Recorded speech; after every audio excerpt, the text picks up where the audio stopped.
नमस्कार मित्रांनो, लग्नानंतर होईलच प्रेम या मालिकेच्या आजच्या भागामध्ये मी तुम्हा सर्वांचे अगदी मनपूर्वक स्वागत करते। आजच्या भागामध्ये आपल्याला पाहायला मिळतं नंदिनीची ही बातमी ऐकून शारदाताईंना धक्काच बसतो। शारदाताई नंदिनीला म्हणतात, नंदिनी बाळा, हे कसं आणि कधी घडलंय आणि हे तू मला का नाही सांगितलंस? तुला मला सांगावंसं वाटलं नाही का? नंदिनी म्हणते, आई, मी त्या दिवशी हेच सांगण्यासाठी आले होते, पण मी काही सांगणार, पण त्याचवेळी त्या ठिकाणी काव्या होती आणि म्हणूनच मला काहीच बोलता आलं नाही। तर आता शारदाताईंना तो प्रसंग आठवतो। नंदिनी शारदाताईंना सत्य सांगण्याचा प्रयत्न करत असते, परंतु त्याच क्षणी त्या ठिकाणी काव्या येते आणि म्हणू लागते, मी काही मिस केलं का? काय बोलत होता तुम्ही? आता हे सर्व क्षण आठवताच शारदाताईंच्या लक्षात येतं की नंदिनी जे बोलणार होती ते हेच होतं आणि म्हणूनच शारदाताई नंदिनीला म्हणतात, अरे बापरे, म्हणजे तू तर हे बोलण्यासाठी आली होतीस तर? पण नंदिनी, मला तर तेव्हा काहीच कळालं नाही, पण बाळा, हे सगळं काही घडलं कसं? काय झालं नक्की? आता मात्र नंदिनीला काय बोलावं काहीच कळत नसतं, परंतु जड अंतःकरणाने जीवा म्हणू लागतो, मी सांगतो हे सगळं कसं घडलंय। असं म्हणत आता घडलेला सर्व प्रसंग जीवा शारदाताईंना सांगायचं ठरवतो।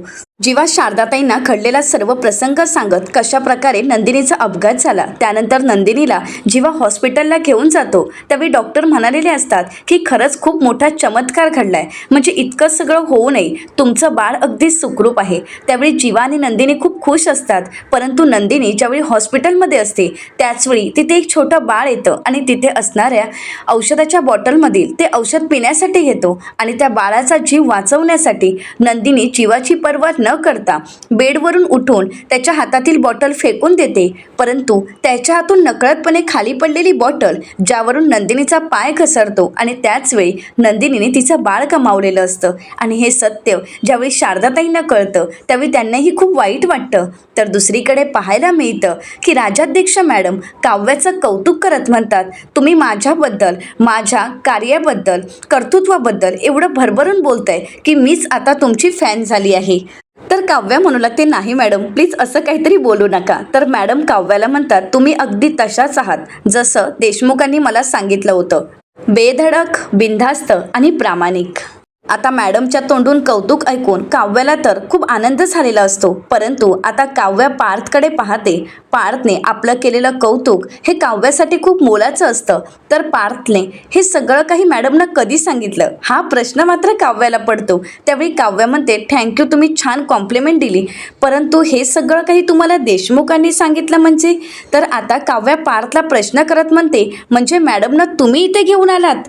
तर पार्थ काव्याला होकार देत म्हणतो की हो, काय आहे ना, माझी बायको आईपणाचा आणि आयएसचा दोन्ही अभ्यास एकत्रच करत आहे, मग या सगळ्यात एनर्जी मिळण्यासाठी आणि तिला इन्स्पायर होण्यासाठी असे सुखद धक्के द्यायला नकोत का? असं म्हणत पार्थने काव्याला सुखद धक्का दिलेला असतो, जो काव्याला सगळ्यात जास्त आवडतो। परंतु आता पार्थने हे सगळं काही जमवलं कसं हा प्रश्न मात्र काव्यासमोर असतो आणि म्हणूनच काव्या पार्थला प्रश्न करत म्हणते, IAS अधिकारी आहेत त्या आणि त्या आज आपल्या घरी आल्यात, पण हे सगळं काही तुम्ही जमवलं कसं? तर त्यावेळी राजाध्यक्ष मॅडम म्हणू लागतात, पार्थ देशमुख यांनी हे सगळं काही कसं जमवलं आणि या समारंभासाठी मी यावं यासाठी त्यांनी जी काही धडपड केली आहे ना, ती जर तुम्हा सगळ्यांना मी सांगितलं तर तुम्हा सगळ्यांना आश्चर्याचा धक्काच बसेल। तर काव्या त्या मॅडमना विचारते, म्हणजे नक्की काय घडलं? तर त्यावेळी मानिनीताई काव्याला आठवण करून देत म्हणतात, काव्या, अगं त्यांना असं उभंच ठेवणार आहेस का? किती वेळ असे तू प्रश्न विचारणार आहेस? त्यांना जरा बसायला तरी सांग। तर काव्या म्हणते, आय एम सॉरी असं म्हणत आता राजाध्यक्ष मॅडमना ती बसायला सांगते। तर दुसरीकडे पाहायला मिळतं ज्यावेळी हे सत्य शारदाताईंना कळतं त्यावेळी नंदिनीचं दुःख त्यांच्या लक्षात येतं, नंदिनीची धडपड त्यांना कळते आणि त्यांनाही खूप वाईट वाटतं।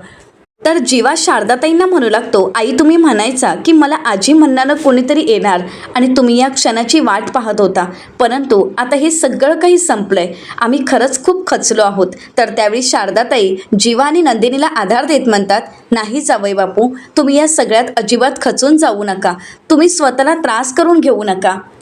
आजच्या या जगात कुठलीच गोष्ट अशक्य नाही आहे, तुम्ही दुसऱ्या कुठल्या तरी डॉक्टरांचं ओपिनियन घ्या ना, त्यांना विचारा ना। तर आता नंदिनी म्हणू लागते, आई, तुला काय वाटते की आम्ही अजून कोणाला भेटलो नसू का? अगं, आम्ही 1-2 डॉक्टरांना भेटलो, त्यांचेही विचार घेतलेत, परंतु त्यावेळी त्यांचंही हेच म्हणणं आहे की मी आई होऊ शकत नाही, म्हणजे माझं आई होणं कठीण आहे. आणि आता जे काही घडलंय ते पचवणं त्यापेक्षाही कठीण आहे.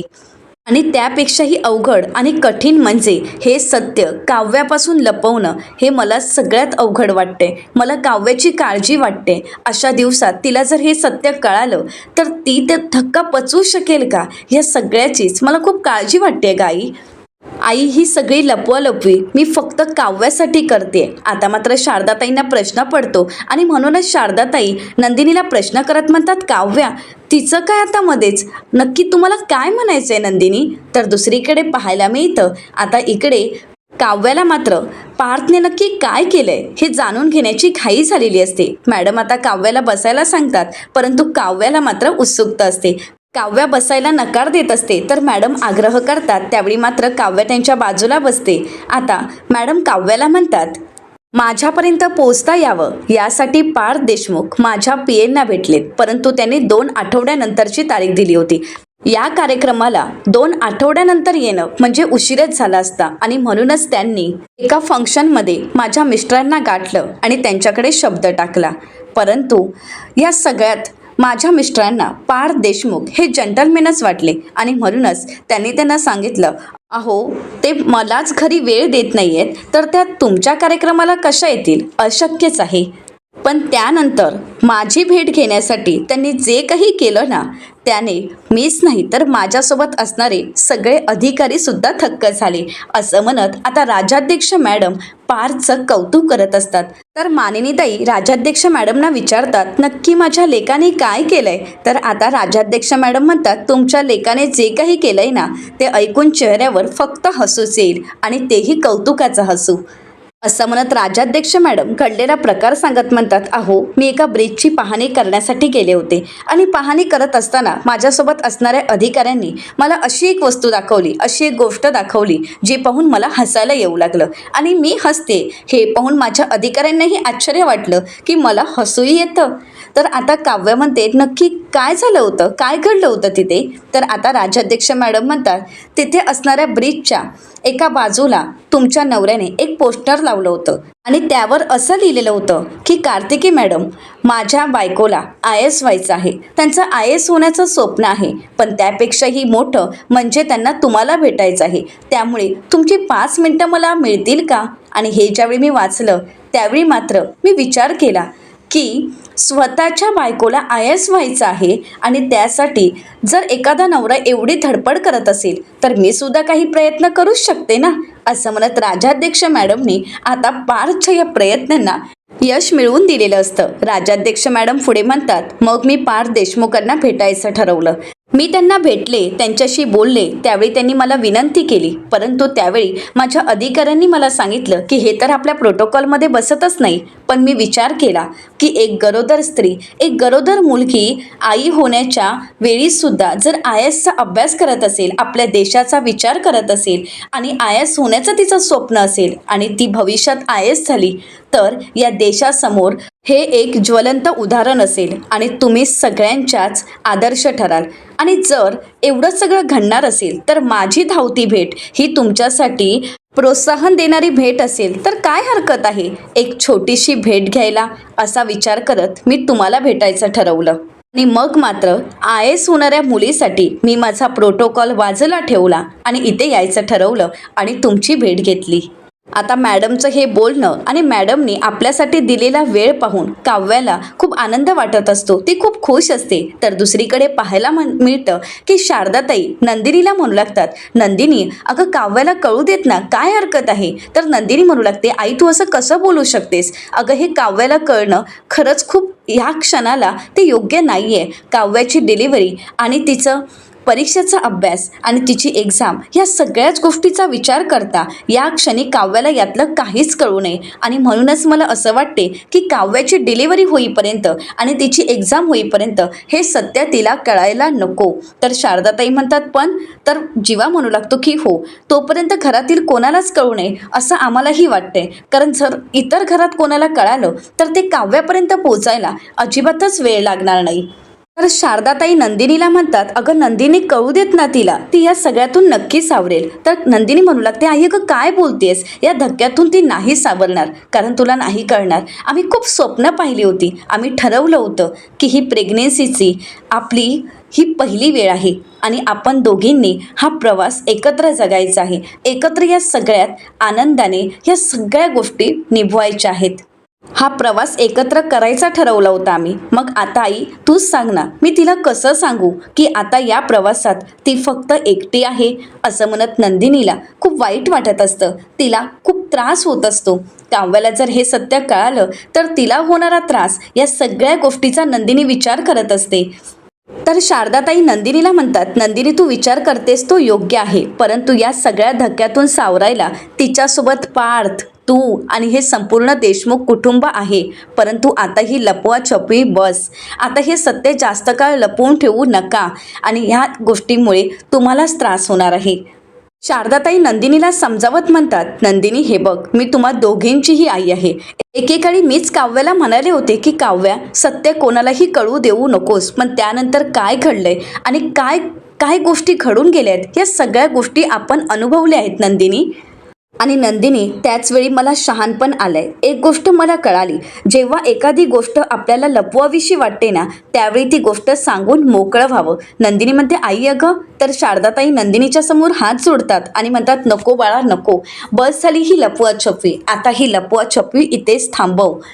काही झालं तरी माझी चूक गिरवू नकोस बाळा. नंदिनी म्हणते, आई. तर शारदाताई म्हणतात, हे बघ, मी ज्यावेळी लपवाछपवी करायला गेली त्यावेळी माझी काय अवस्था झाली होती हे तुला कळतंय ना, आठवतायत ना ते सर्व क्षण. नंदिनी बाळा, त्यावेळी मला ॲडमिट करायची वेळ आली होती. एवढा BP वाढला होता माझा आणि प्रत्येक क्षणाला मी माझ्या नंदिनीशी खोटं बोलते.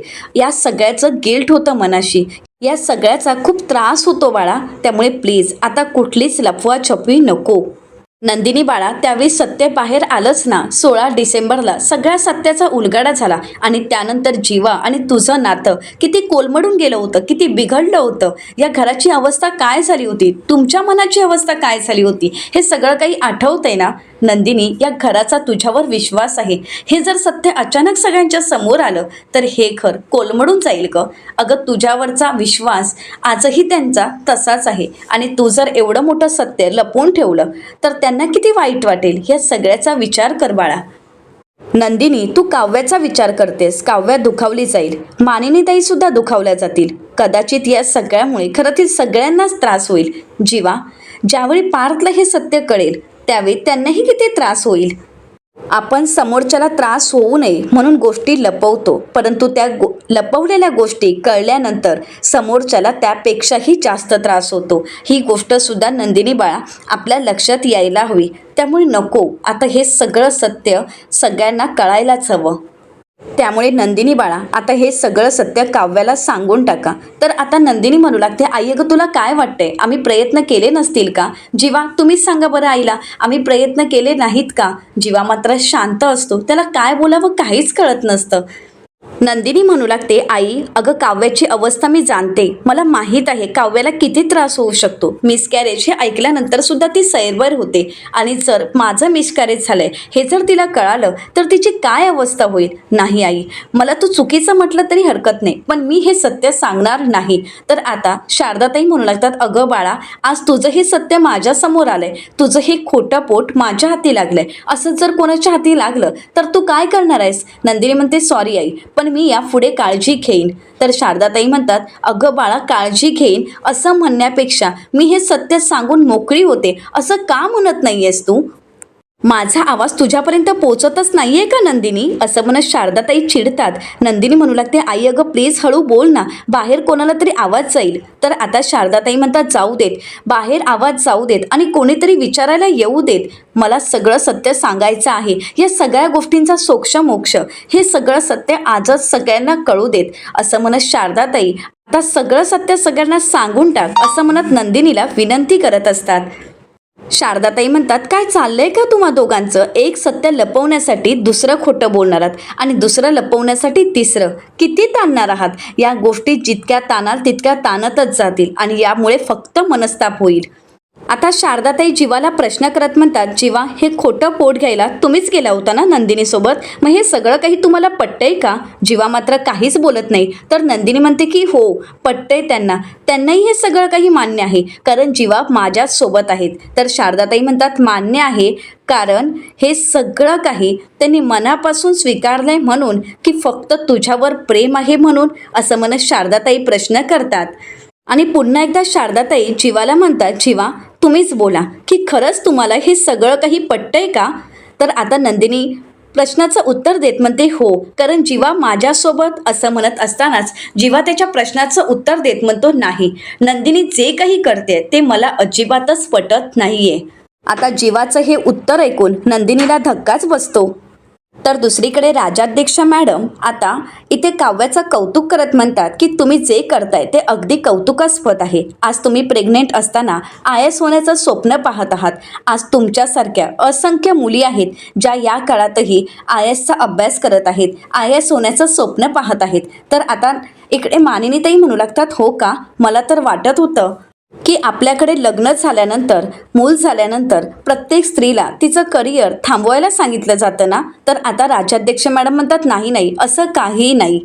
आता राजाध्यक्ष मॅडम उदाहरण देत म्हणतात, आपली पूनम दलाल, तीच तर 9 महिन्याची प्रेग्नेंट असताना तिने एक्झाम दिली आणि मूल 3 महिन्याचं असताना ती मेन्स परीक्षाही उत्तीर्ण झाली.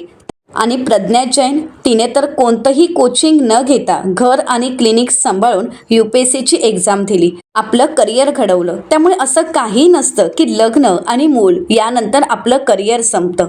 हे सगळं काही चुकीचं आहे. आपलं करिअर आपल्याला ज्या वेळेत हवं त्या वेळेत आपण घडवू शकतो. त्यामुळे मूल आणि लग्न यानंतर आपलं करिअर संपलं ही व्याख्या कधीच संपली आहे. त्यामुळे आता आपल्या ज्या इच्छा आकांक्षा आहेत त्या आपण कुठल्याही क्षणी पूर्ण करू शकतो. आणि तसंही प्रेग्नेन्सी हा काही आजार नाही आहे, तर आपल्या आयुष्यातील सगळ्यात महत्त्वाचा टप्पा आहे. आपल्या आयुष्यातील सगळ्यात महत्त्वाची अवस्था आहे की ज्यामध्ये स्त्रिया अजून स्ट्रॉंग बनतात. आणि हा सुंदर काळ जगत असताना, त्यांचं करिअर घडवत असताना त्यांच्यासमोर एक स्वतःचाच आदर्श निर्माण होतो. 9 महिने आपल्या शरीरात, आपल्या पोटात एक वेगळा जीव वाढवणं, त्याला मोठं करणं आणि नंतर स्वतःच्या शरीराची चिरफाड करून त्याला जन्म देणं, हे किती वेगळं आहे. हा तर स्त्रीचा दुसरा जन्म असतो. खरं तर आपल्याकडच्या सगळ्या स्त्रिया या अवस्थेतून जात असतात आणि म्हणूनच याची किंमत कोणालाच कळत नाही. पण काव्या, आता प्रेग्नेंट आहात म्हणून अजिबातच घाबरू नका. आई होणार आहात आणि IAS सुद्धा होणार आहात. खरं तर तुमचं हे बाळ हीच तर तुमची ताकद आहे. पूनम दलाल, प्रज्ञा जैन ही उदाहरणं तुमच्यासमोर आहेतच, परंतु येणाऱ्या पिढीसाठी अजून एका उदाहरणाची भर पडेल, ती म्हणजे काव्या पार्थ देशमुख, बरोबर ना? आता मात्र राजाध्यक्ष मॅडमच्या तोंडून हे कौतुक ऐकून काव्याचं मन मात्र भरून आलेलं असतं. राजाध्यक्ष मॅडमच्या शब्दांमुळे आता काव्याला एक नवीन ऊर्जा मिळालेली असते. आता मात्र ती खूप खुश तर असतेच आणि आता पार्थने दिलेलं हे सरप्राईज तिच्यासाठी एक प्रेरणास्थान ठरलेलं असतं. तर आता काव्या मॅडमना म्हणते, खरं सांगू का, माझा अभ्यास तर चालूच आहे, परंतु मी एवढी खंबीर आहे ती माझ्या कुटुंबामुळे. माझी नंदिनीताई, तिचा नवरा, माझे सासू सासरे, माझा नवरा आणि माझे आईवडील सगळेच जण माझ्या सोबत आहेत. म्हणूनच मला या सगळ्यात एक वेगळी ऊर्जा मिळते, एक वेगळं चैतन्य मिळत असतं. आणि खरं सांगायचं तर या सगळ्यात महत्त्वाची व्यक्ती म्हणजेच सगळ्यात महत्त्वाचा माणूस माझा नवरा पार्थ देशमुख, त्यांचा खंबीर पाठिंबा आहे, त्यांचा सपोर्ट आहे, म्हणून मी हे सगळं काही करू शकते, असं म्हणत आता काव्या पार्थचंही कौतुक करत असते. तर पुढे काव्या राजाध्यक्ष मॅडमना म्हणते, कधीतरी वेळ मिळाला ना की सवडीने सांगेन आमची फिल्मी लव्ह स्टोरी. उगाच नाही मी त्यांना ग्रीन फ्लॅग नवरा म्हणत, असं म्हणत काव्या आता अभिमानानेच पार्थकडे पाहत असते. तर राजाध्यक्ष मॅडम म्हणतात, चला काव्या देशमुख, आई आणि IASची एक्झाम या दोन्हीही परीक्षांमध्ये तुम्ही नक्कीच पास व्हाल, असं म्हणत काव्याला शुभेच्छा देत आता राजाध्यक्ष मॅडम निघणार असतात. तर इकडे वसू आत्या आता मामींना विचारतात, अगं या कोण आहेत? तर त्यावेळी मामी म्हणू लागतात, IAS ऑफिसर आहेत. आता हे ऐकून इथे वसू आत्यांना धक्काच बसतो. वसू आत्या म्हणतात, काय कोणाला भेटायला आले आहेत? तर आता मामी म्हणू लागतात की त्या काव्याला भेटायला आले आहेत. तर आता वसुआत्यांना हे सगळं काही अजिबातच आवडलेलं नसतं. वसुआत्या म्हणू लागतात, काय या आगाऊ काव्याला भेटण्यासाठी? काय पण ना, कुठेही फक्त हिचं कौतुकच चालू असतं. तर दुसरीकडे सर्वच जण टाळ्या वाजवत मॅडम आणि काव्य या दोघांचंही कौतुक करत असतात. तर त्यानंतर आता मॅडमना सोडण्यासाठी पार्थ जाणार. तर त्यावेळी काव्या पार्थला थांबवते आणि म्हणू लागते, आय लव्ह यू देशमुख. तर पार्थही काव्याला प्रेमाची कबुली देत म्हणतो, आय लव्ह यू असं म्हणत आता पार्थ त्या मॅडमना सोडण्यासाठी बाहेर गेलेला असतो. आता राजाध्यक्ष मॅडम निघालेले असतात. तर दुसरीकडे काव्या इकडे तिकडे पाहते. तर त्यामध्ये तिला नंदिनी कुठेच दिसत नाही. काव्या म्हणू लागते, या सगळ्यामध्ये ताई कुठे आहे? आता काव्याच्या ओढभरणीसाठी सर्वच जण जमलेले असतात, परंतु तिला मात्र तिची नंदिनी ताई कुठेच दिसत नसते. तर मानिनी ताई काव्याला म्हणतात, काव्या बाळा ग, या सगळ्या गडबडीत मी विसरूनच गेले. तुला भूक लागली होती ना बाळा, सांग ना तुला काय घेऊन येऊ? काव्या म्हणते, नाही मला खरंच काही नको आहे. खरं तर आज तुमच्या गोड मुलाने जे काही सरप्राईज दिलंय ना, त्याने म्हणजे भूकच पळून गेली आहे. तर मानिनीताई म्हणतात, हो ग, अगदी खरं आहे. पार्थने जे काही केलंय ना, त्याने तर सगळ्यांना तोंडात बोटं घालायलाच लावली आहेत. तर काव्या म्हणू लागते, हो ना, आज IAS अधिकारी राजाध्यक्ष मॅडम ज्यांची मी फॅन आहे, माझ्यासाठी त्या आयडॉल आहेत आणि त्या आज आपल्या घरी आल्यात, माझ्याशी गप्पा मारल्यात, मन मोकळेपणाने मी त्यांच्याशी बोलू शकले. म्हणजे एवढ्या मोठ्या जबाबदाऱ्या असताना सुद्धा त्यांनी माझ्यासाठी वेळ दिला. एवढं सगळं घडलं, पण या सगळ्यात नंदिनीताई कुठेच दिसली नाही. नंदिनीताई सुद्धा नाही आणि आईसुद्धा नाही. तर मानिनीताई म्हणतात, हो ना. तर काव्या म्हणू लागते, कुठे जाऊन बसले आहे ते मला तर काहीच कळत नाही आहे. मानिनीताई म्हणतात, कदाचित नंदिनीला मळमळत वगैरे असेल, तिला बरं वाटत नसेल, म्हणून कदाचित आई तिच्यासोबतच असेल, मी जाऊन बघू का? असं म्हणत मानिनीताई आता त्या दोघी नक्की कुठे आहेत हे बघायचं ठरवतात. तर दुसरीकडे पार्थ आता राजाध्यक्ष मॅडमना सोडून घरी आलेला असतो. आता पार्थला पाहताच घरातील सर्वच जण टाळ्या वाजवू लागतात. काव्या तर पार्थला मिठीच मारते. तर आता पार्थ म्हणू लागतो, टाळ्या वगैरे कशासाठी? तर मानिनीताई म्हणतात, म्हणजे काय पार्थ, तू तर आज कमाल केली आहेस असं म्हणत सर्वच जण पार्थचं कौतुक करत असतात. तर मानिनीताई म्हणू लागतात, जीवा आणि पार्थ तुम्ही दोघंही बोलण्यात अगदी बाबांवर गेला आहात, परंतु आज पार्थ तू जे वागलायस ना ते अगदी बाबांसारखंच वागलायस. तर आता काव्यासुद्धा पार्थचं कौतुक करते आणि म्हणू लागते, आई खरंच सांगू का, देशमुखांच्या बायका म्हणून तर आपण नशीबवान आहोतच, पण आपण त्यापेक्षाही नशीबवान आहोत की एवढे छान नवरे आपल्याला मिळालेत असं म्हणत काव्या आणि मानिनीताई पार्थचं कौतुक करतात. तर आता पार्थ म्हणू लागतो, नाही हो काव्या, बाबा नेहमी म्हणतात लोखंडाच्या गोळ्याला सोन्याचं कुंदन नाही दिलं जात, तर सोन्याच्या कुंदनात हिरा चढवला जातो. आणि आता हे जे काही मी प्रयत्न करतोय ना ते सोनं आहे, पण माझी बायको म्हणजे हिरा आहे, हिरा. तुम्ही हेच नाही तर यापेक्षा कितीतरी गोष्टी डिझर्व करता असं म्हणत पार्थ काव्याचं कौतुक करतो. त्यावेळी मात्र सर्वच जण टाळ्या वाजवतात. इथे मात्र वसुआत्यांचा जळफळाट होत असतो. वसुआत्या म्हणू लागतात, डोंबलं माझं. आता मात्र मामी वसुआत्यांकडे पाहतात. तर वसुआत्या म्हणू लागतात, हिला काय सोनं चढलंय? तर मामी म्हणू लागतात की खरं तर काव्या म्हणजे हिरा आहे, हिरा. तर वसुआत्या म्हणतात, कोळसा आहे, कोळसा. हिच्या तर चेहऱ्याला काळच फासलं गेलं पाहिजे असं म्हणत वसुआत्या काव्याला काही पाहून घेत नसतात. अजूनही तिचा तिरस्कारच करत असतात आणि हे मामींना अजिबातच आवडलेलं नसतं. तर दुसरीकडे जीवाचं हे उत्तर ऐकून नंदिनी जीवाला प्रश्न करत म्हणते, म्हणजे हे सगळं काही तुम्ही मनापासून नाही करत आहात का? तर त्यावेळी जीवा खाली पडलेलं ते खोटं पोट हातात घेतो आणि म्हणू लागतो, हे सगळं काही मी मनापासून कसं करू सांग ना. एकीकडे तुला त्रास होतो, मलाही त्रास होतोय, आणि दुसरीकडे दुःख दाबून ठेवण्याचा त्रास तर तो वेगळाच आहे. आणि आई अगदी बरोबर बोलतायत. 16 डिसेंबर नंतर मी ऑलमोस्ट तुम्हाला गमावून बसलो होतो. तुम्हाला आठवतंय ना? मग अजून काय काय लपवायचं आहे? प्रेग्नेन्सीचं हे नाटक लपवायचं आहे, खोटं पोट की सरोस्की? आता हे ऐकताच इथे शारदाताईंना धक्काच बसतो. शारदाताई म्हणतात, सरोस्की? आता हा काय प्रकार आहे? आता मात्र इथे नंदिनी आणि जीवाला धक्काच बसतो. खरं तर नकळतपणे जीवाच्या तोंडून सत्य बाहेर आलेलं असतं, परंतु आता शारदाताईंना काय सांगावं? नंदिनी आणि जीवा तर घाबरून गेलेले असतात.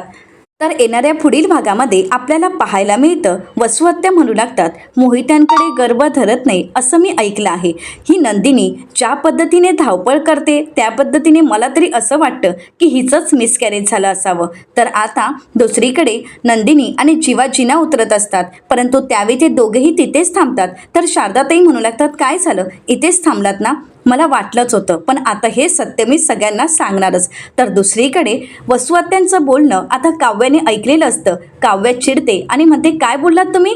वसुहत्या, नंदिनीताईचं मिसकॅरेज? अहो तुम्ही असं कसं बोलू शकता? एखाद्या शत्रूबद्दल सुद्धा कोणी असा वाईट विचार करणार नाही, आणि आम्ही तर तुमच्या घरच्या सुना आहोत असं म्हणत आता ज्यावेळी काव्य पॅनिक होते त्यावेळी ती आता चक्कर येऊन खाली कोसळणार. त्यावेळी मात्र सर्वांनाच धक्का बसतो. आता काव्याला या सगळ्यातून घरातील सर्वजण सावरू शकतील का? नंदिनीच्या मिसकॅरेजचं खरं सत्य काव्याच्या समोर येईल का? अशा असंख्य प्रश्नांची उत्तरं आपल्याला लवकरच पाहायला मिळणार आहेत. मित्रांनो, अशाच मालिकांचे नवनवीन अपडेट पाहण्यासाठी चॅनलला नक्कीच सबस्क्राईब करा.